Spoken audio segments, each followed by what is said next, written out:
Friends, నేను successful గా చార్ధామ్ యాత్ర కంప్లీట్ చేశాను. కేదార్నాథ్, బద్రీనాథ్, యమునోత్రి, గంగోత్రి చూసేసాను. వీడియోస్ కూడా రిలీజ్ చేశాను. Links description and comment section లో పిన్ చేశాను. Please go and watch. చాలా మంది క్వశ్చన్, నాకు చార్ధామ్ యాత్రకి ఎంత ఖర్చు అయింది, బడ్జెట్ ఎంత అని. నేను చార్ధామ్ యాత్ర యూనివర్సల్ అడ్వెంచర్స్ అనే కంపెనీ త్రూ చేశాను. వాళ్ళు ఈచ్ పర్సన్ కి 20,000 రూపీస్ తీసుకున్నారు. 10 days ట్రిప్ అనమాట. మే 11 స్టార్ట్ చేస్తే మే 20కి అయిపోయింది. ఢిల్లీలో పికప్ చేసుకుంటారు, మళ్ళీ ఢిల్లీలో డ్రాప్ చేసేస్తారు. 20,000 లో వెహికల్ ప్రొవైడ్ చేస్తారు, డ్రైవర్ ని ఇస్తారు, అకామిడేషన్ ప్రొవైడ్ చేస్తారు. నేను యమునోత్రి టెంపుల్ కి వెళ్తున్నప్పుడు బట్కోట్ లో స్టే చేశాను.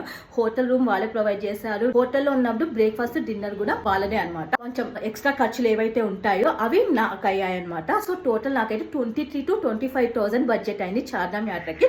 ఎందుకంటే నేను ట్రెక్కింగ్ చేసి పైకి వెళ్ళాను. బట్ మీరు ట్రెక్కింగ్ చేయలేరు అనుకుంటే 45, 50, 60,000 వరకు పెట్టుకోండి ఈచ్ పర్సన్ కి. పెండింగ్ మీరు ఎంత ఖర్చు పెడతారు అన్న దాన్ని బట్టి.